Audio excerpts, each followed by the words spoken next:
Llamo epistemología convergente a la integración de tres corrientes teóricas que me ayudan a entender el proceso de aprendizaje de una forma mucho más eficaz que en función de cualquier una de estas corrientes aisladamente. La epistemología convergente está constituida por la asimilación recíproca de las contribuciones de las escuelas piagetiana o de Ginebra, de la escuela psicoanalítica y de la escuela de psicología social.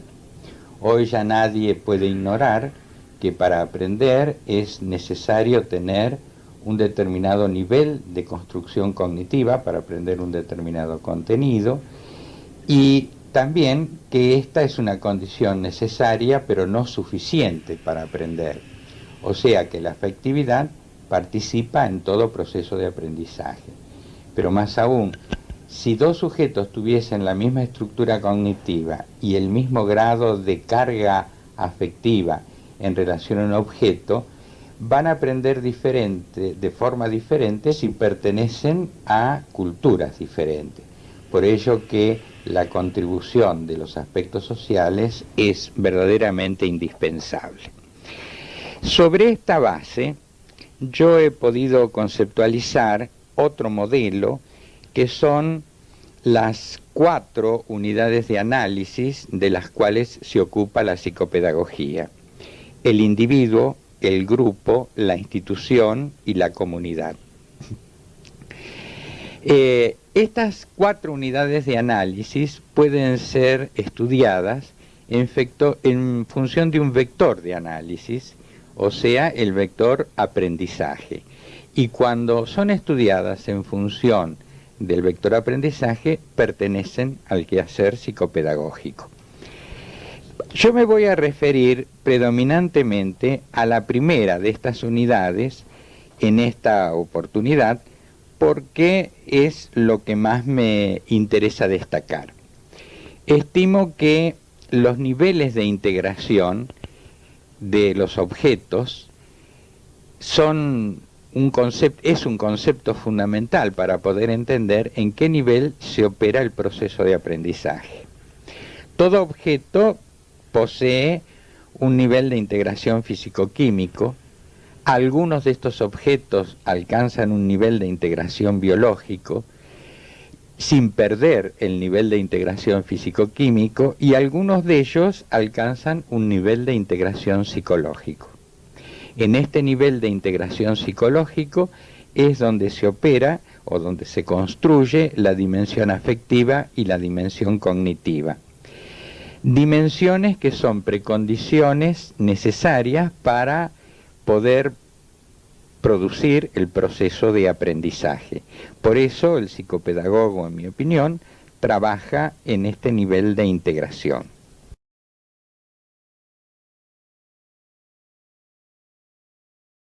¿Qué es aprender? Pregunta bastante difícil, ¿verdad? Porque aprender es un proceso muy complejo, intervienen aspectos neurológicos, aspectos cognitivos. Yo voy a hablar de una parte del aprender, que es el de las ganas de conectarse con objetos distintos.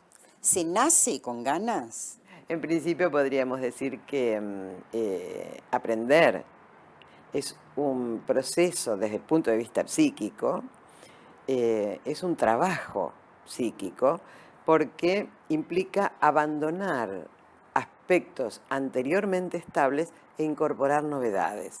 Y esto no es fácil, porque hay que pasar por situaciones donde hay como una suerte de pérdida de lo que ya se sabía. De desequilibrio. De desequilibrio, con un intenso deseo, por otro lado, posterior a este desequilibrio, de buscar nuevas estrategias, de incorporar novedades.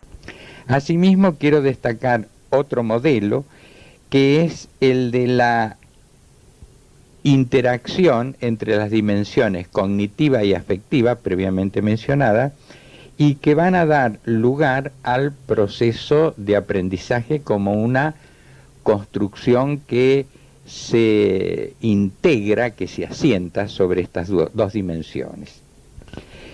A nivel afectivo, ante una situación de aprendizaje, el sujeto puede reaccionar en tres instancias: con una conducta confusional, con una conducta disociada o con una conducta integrada. Lo que a veces fue mencionado como ansiedad confusional, ansiedad esquizoparanoide y ansiedad depresiva. Y a nivel cognitivo también el sujeto puede reaccionar de tres formas diferentes: con una insensibilidad ante una situación de conflicto cognitivo, en el que siempre se produce en una situación de aprendizaje; con una disociación, o sea, percibe dos atributos del objeto pero aún no los integra; y por último, con una compensación, o sea, cuando integra realmente ambos aspectos. Tanto la dimensión afectiva como la cognitiva alternativamente pueden funcionar como una posición masculina o femenina, o sea, como un continente de la otra, y es justamente este proceso el que interesa a la epistemología convergente, la interacción entre las dimensiones afectiva y cognitiva. En el cuadro que se está observando se pueden ver tanto la caracterización de las instancias afectivas y cognitivas como los mecanismos que se producen entre ambas dimensiones. Entonces aprender no es sencillo. Uno podría preguntarse, por ejemplo, en aprendizajes como, qué sé yo, el caminar o el comer sólidos. El caminar es un buen ejemplo. Bueno, hay chicos que a lo mejor no quieren abandonar el gateo, por ejemplo. Porque les da, digamos, una estabilidad neurológica, psíquica, que no es deseoso, uno no tiene ganas de abandonar la estabilidad. Pero ocurre que empiezan a haber algunas ofertas atractivas que desequilibran esta tranquilidad, esta estabilidad. Y entonces empieza a tirar la manito por robar ese alfajor que estaba un poquito más arriba, intentar asirse de aquello que nunca ha visto. ¿Ofertas que siempre vienen del adulto? No, no necesariamente. En realidad son ofertas de lo existente afuera. Claro. Y que de algún modo motivan, claro. Entonces, en esta tentación, en esta búsqueda, empiezan a generarse nuevas modalidades, nuevas estrategias, y entonces este sí es un trabajo psíquico que no es consciente. En ningún momento nadie se da cuenta cuando está aprendiendo.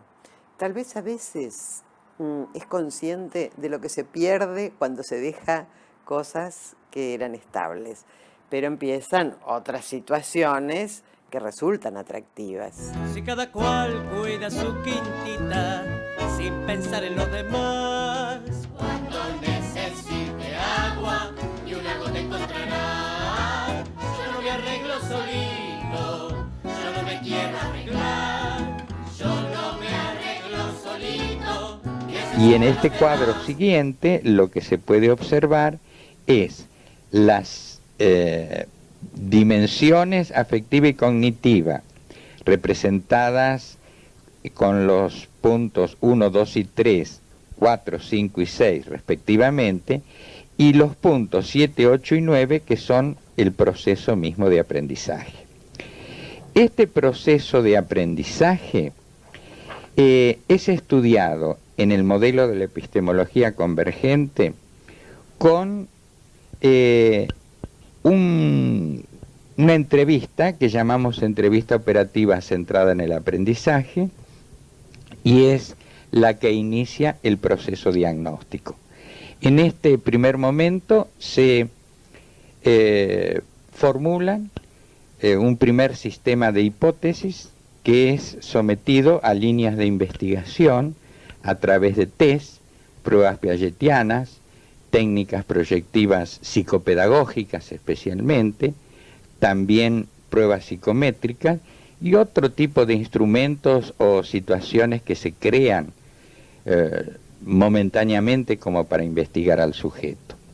A partir de los test se perfecciona el primer sistema de hipótesis, sacando algunas hipótesis, agregando otras, y da lugar a un segundo sistema de hipótesis y líneas de investigación que va a permitir abordar la anamnesis, la historia del sujeto, con líneas de observación, líneas directrices que de alguna manera van a corroborar o no las hipótesis anteriormente formuladas, para por último llegar a la elaboración de un informe y a la devolución a los adultos, en el caso de ser un niño o un sujeto muy discapacitado, y al sujeto mismo.